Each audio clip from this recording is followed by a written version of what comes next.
السلام عليكم متابعي قناة أخبار الساعة.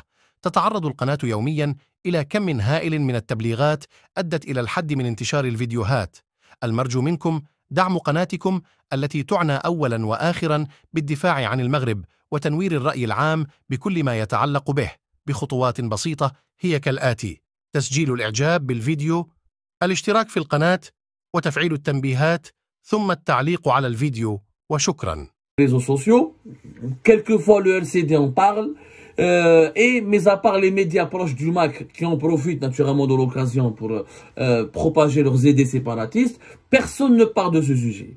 Nous avons été Algéripat, le seul média qui en a parlé de la façon la plus pédagogique, la plus patriotique, la plus juste et la plus neutre. Les familles, qu'est-ce qu'ils demandent? Ils demandent est-ce que une révision du procès, les personnes inculpées dans l'affaire de Jamal Ben Smaïl, parce qu'effectivement il y avait des personnes qui n'avaient rien à voir. Comme un Azwaou qui avait démissionné des rangs comment il s'appelle, du MAC en 2016. On avait, allez-y, revoyez notre émission. Procès de Jamal Ben Smaïl, l'incroyable histoire d'Azwaou, condamné à mort pour rien. On a raconté Belli, on a raconté son histoire, Belli qu'est-ce qu'il faisait comme travail, Belli le jour du crime, le 11 août 2021, il n'était même pas présent sur le site, où là il y avait le lynchage et l'immolation du défunt et du pauvre Jamal Ben Smaïl, qu'il était occupé à soigner ses parents, qu'il cherchait des concentrateurs d'oxygène, qu'il était débordé à sauver sa grand-mère et d'autres parents à lui. Il s'appelle Azwaou Hadjaz, qui n'était sorti de chez lui que pour chercher de l'aide et un infirmier et de l'oxygène médical pour ses parents, qu'il était donc un travailleur sérieux, qui travaillait dans une entreprise privée, qu'il était tout simplement dans un bureau d'études de travaux hydrauliques, qu'il était quelqu'un d'irréprochable, et qu'il avait milité dans le cadre du MAC à un moment donné, mais qu'il avait démissionné totalement et qu'il n'avait plus aucune relation avec le MAC depuis 2016. Et pourtant, il a été condamné à mort. Et ses avocats sont au courant de son dossier. Et les juges ont vu son dossier. Mais il a contact SMS, mais il a un contact via les réseaux sociaux, mais il n'a aucun contact avec les gens du MAC.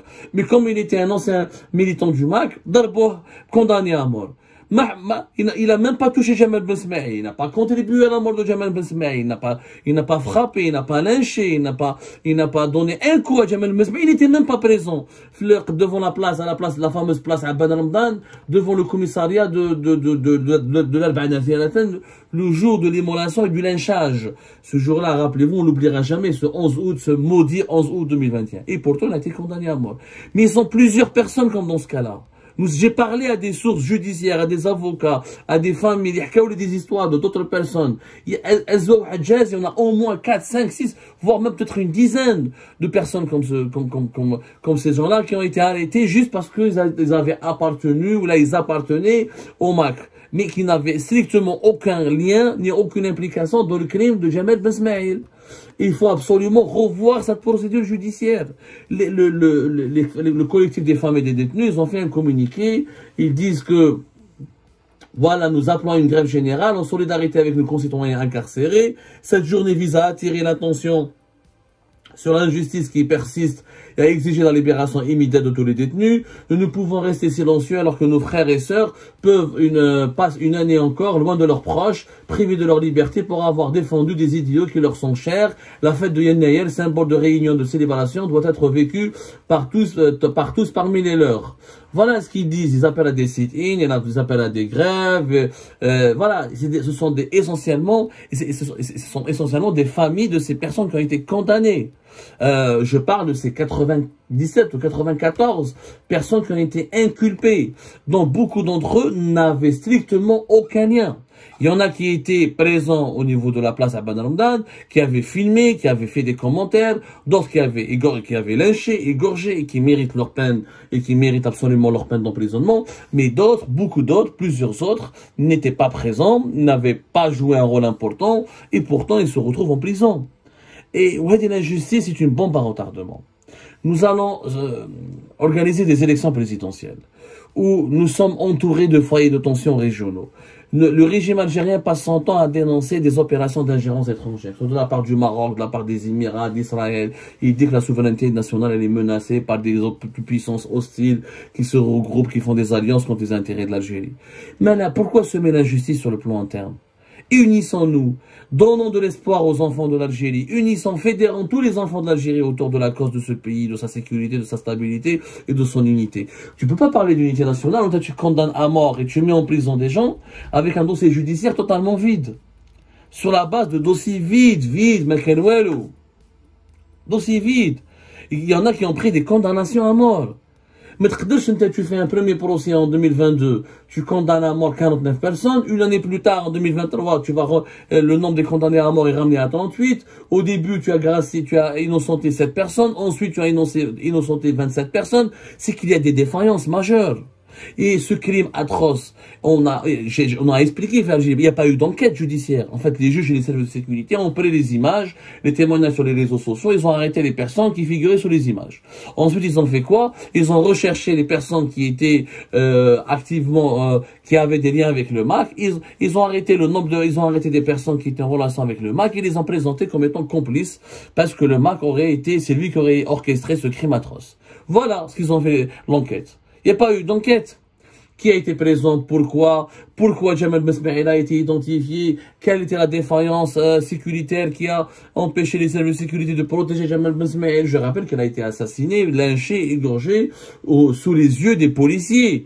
Sous les yeux des policiers du commissariat central de l'Alban Afin. On n'a jamais interrogé un responsable de la police, on n'a jamais fait une contre-enquête, on n'a jamais fait une enquête sur la police, sur son rôle. Qui a dit à la population que c'était un pyromane? Qui a sacrifié Jamal Ben Smaïl? C'est ça le véritable sujet de l'enquête. Mais dérouche enquête.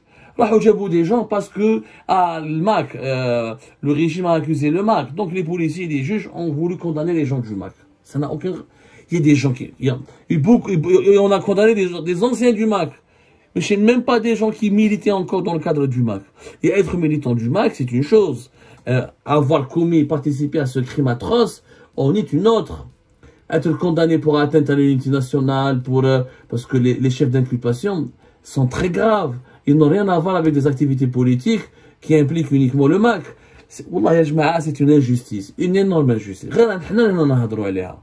Il faut qu'on se réveille. Aider la politique de jeter des gens en prison, incarcérés, des procès expéditifs, bâclés, ni preuves, ni contre-preuves, ni voilà, celui qui a été une fois ou là qui avait un cousin ou là qui avait un proche au sein d'un mouvement politique diabolisé par le régime, armé pauvre c'est considère-le comme terroriste. Ça ne peut pas continuer.